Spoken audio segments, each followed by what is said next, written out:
Muchísimas gracias. Muy buenas tardes. Con el permiso de la diputada presidenta Mónica Angélica Álvarez Nemer, presidenta de la mesa directiva y de los integrantes de la misma. Compañeras y compañeros diputados, medios de comunicación, ciudadanas y ciudadanos que nos siguen desde las diferentes plataformas digitales, a las trabajadoras y trabajadores del Estado de México y de nuestro querido país. Queremos mejor salario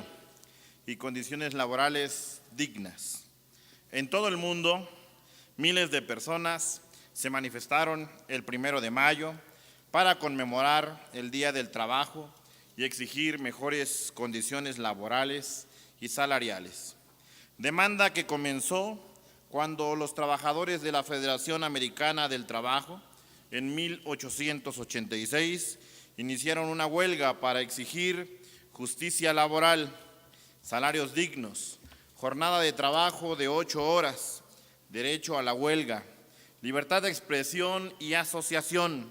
tener un trabajo y un salario justo y la legitimación de sus derechos sociales, salariales, profesionales y colectivos, de los cuales se negaban a cumplir. En México,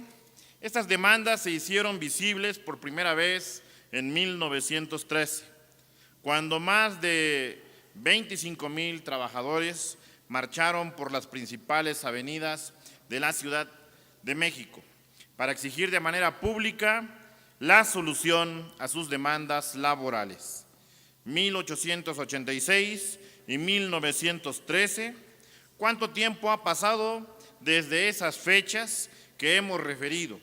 Es lo primero que pensamos al escuchar estas fechas y sí, ambas superan los 100 años. Sin embargo, estamos en el 2022 y las y los trabajadores de todo el mundo siguen saliendo cada 1 de mayo a refrendar esa lucha que causó muchas muertes, para reivindicar los derechos laborales, económicos y sociales a los que por ley hoy tienen derecho. Muchos años, sí, y aún tenemos una deuda que no ha sido saldada. Deuda que se agravó durante los últimos años debido al impacto del COVID-19, lo cual provocó que en México se hayan registrado en abril y mayo del 2020 los peores indicadores de desempleo desde que se tiene registro. Porque como lo publicó la Organización del Trabajo en su informe México y la crisis de la COVID-19 en el mundo del trabajo, respuestas y desafíos, en México millones de personas trabajadoras se tuvieron que quedar en sus casas, en teletrabajo, o bien tuvieron que afrontar consecuencias de las crisis como bajas de sueldo, reducción de sueldo o despidos desde finales del mes de marzo. Esto se ha reflejado en la denominada brecha laboral, que es uno de los indicadores más importantes que hay para decirnos cómo está el contexto laboral, lo que nos permite ver que el mercado laboral ha mejorado mucho desde los peores momentos de la crisis. La mala noticia es que, a pesar de la mejoría reciente, el mercado laboral todavía está lejos de una recuperación completa. En cuanto a los ingresos laborales, el Consejo Nacional de Evaluación de la Política del Desarrollo Social, Coneval, ha dado a conocer que la población en condiciones de pobreza, con ingreso laboral inferior al costo de la canasta alimentaria, aumentó en 21 estados al cierre del 2021, en relación con 2 años atrás, antes de la pandemia por COVID-19, incrementándose de 38.9% a 40.3% de la población en estas condiciones. El Estado de México, en este rubro, tuvo un 0.3 puntos de aumento, pasando de 38.3 a 38.7 de pobreza laboral, según datos del Instituto Nacional de Estadística y Geografía, lo cual indica que en nuestra entidad hay mucho por hacer,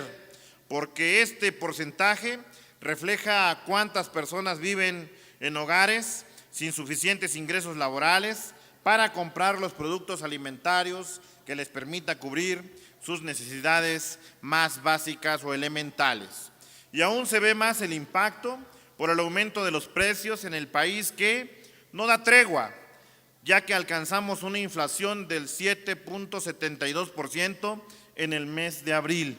Esto, a pesar de que el incremento que tuvo el salario mínimo a partir del 1 de enero es el más alto, y que de acuerdo a la Comisión Nacional de Salarios Mínimos, este es el aumento más alto que ha tenido en los últimos 34 años, representando el 22% de aumento para pasar de 141.70 pesos a 172.87 pesos diarios. Y a pesar de que la tasa de desocupación que registró el INEGI en el mes de marzo es la menor desde que se declaró la emergencia sanitaria del COVID-19, pero aún no alcanza el nivel previo. Por otro lado, los trabajadores al servicio de la Federación y de los estados se encuentran en situaciones similares. Las negociaciones respectivas para lograr aumentos salariales que les permitan dignificar sus condiciones de vida personales y familiares todavía no son una realidad. Todavía hay una deuda muy grande con ellas y con ellos. Otra de las deudas que tenemos es con las mujeres, ya que de acuerdo con el análisis realizado por el Instituto Mexicano para la Competitividad, Estados con Lupa de Género 2022, esta refleja que en las condiciones de igualdad o de respeto a sus derechos, en las pocas condiciones para garantizar su entrada, permanencia y crecimiento en un centro de trabajo. Aunque las mujeres mexicanas trabajan mucho, el reflejo que tienen en el impacto económico es inferior debido a las condiciones laborales imperantes en el país. Del total de mujeres que están en condiciones de trabajar, solo 43.6% de ellas forman parte de la fuerza laboral, lo que coloca a México por debajo del promedio mundial de mujeres que trabajan. Aunque uno de los indicadores que más duelen respecto a la brecha de género es el salario que perciben las trabajadoras, no es el único. A nivel nacional, las mujeres ganan 19.2% menos que los hombres por el mismo empleo, mientras que en algunos estados la brecha se profundiza hasta en un 17%. Además de que, de acuerdo con el INEGI, 43% de las mujeres trabajadoras están ocupadas en el sector informal, en comparación con el 55% que lo hacen en el sector formal. En este ámbito, el Estado de México se coloca en el lugar número 23. Otro aspecto en el que debemos trabajar muy ampliamente en esta 61ª legislatura. Otra de las deudas que tenemos en el ámbito laboral es que a raíz de la pandemia, la crisis provocó nuevamente condiciones que podrían describirse como esclavitud laboral,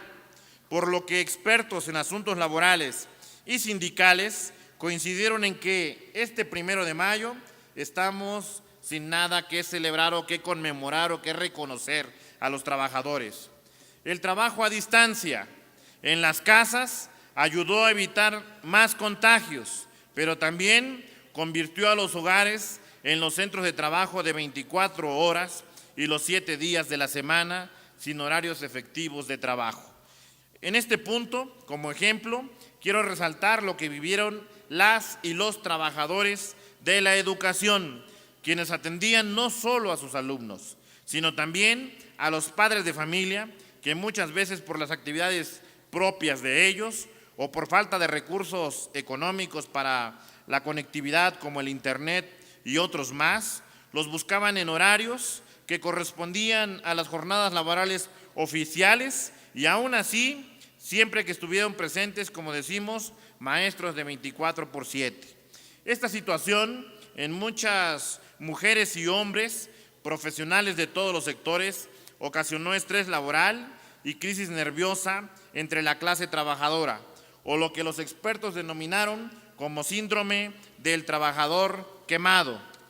lo que derivó en una necesidad de legislar en torno al teletrabajo, trabajo en casa o trabajo remoto, como le llamamos normalmente, ya que se empezó a ver una explotación laboral nunca antes vista, ocasionando también costos económicos extras para que el trabajador conservara su empleo. Costos que van desde el pago personal de todos los recursos que se requieren para cumplir con su labor, como son la energía eléctrica, agua, internet, infraestructura, adecuar el espacio para el trabajo, hasta el hecho de transgredir la barrera de lo laboral con lo familiar y lo personal. Lo que impulsó la ley de teletrabajo promulgada por el Ejecutivo Federal de México, que establece que para transitar al home office, los patrones deberán considerar aspectos como los siguientes: establecer contratos por escrito, otorgar el mismo salario y prestaciones, respetar el derecho a la desconexión al término de la jornada laboral, asumir los costos derivados del trabajo, el pago de servicios de telecomunicación y parte de la electricidad. No obstante, sabemos que todavía hay muchos sectores que no cumplen con esta condición. Por todo lo aquí comentado, además de lograr la dignificación no solo de las condiciones de trabajo, sino la profesionalización de los salarios para los empleados que no reciben el salario mínimo, el trato respetuoso a los trabajadores, el rompimiento de la brecha de género, el total respeto a la Ley Federal del Trabajo, entre otros puntos, es necesario que quienes integramos esta 61ª legislatura revisemos las condiciones laborales de las y los mexiquenses, porque después de este año la pandemia ya no podrá ser pretexto para no mejorar las condiciones de las y los trabajadores. En nuestra entidad tenemos que ser impulsores de nuevas y mejores condiciones para la creación de empleos bien remunerados, para que nuestra entidad se coloque en el primer lugar en este rubro que conlleve al desarrollo económico y mayores oportunidades de crecimiento personal y profesional de los mexiquenses. Por las y los trabajadores del Estado de México,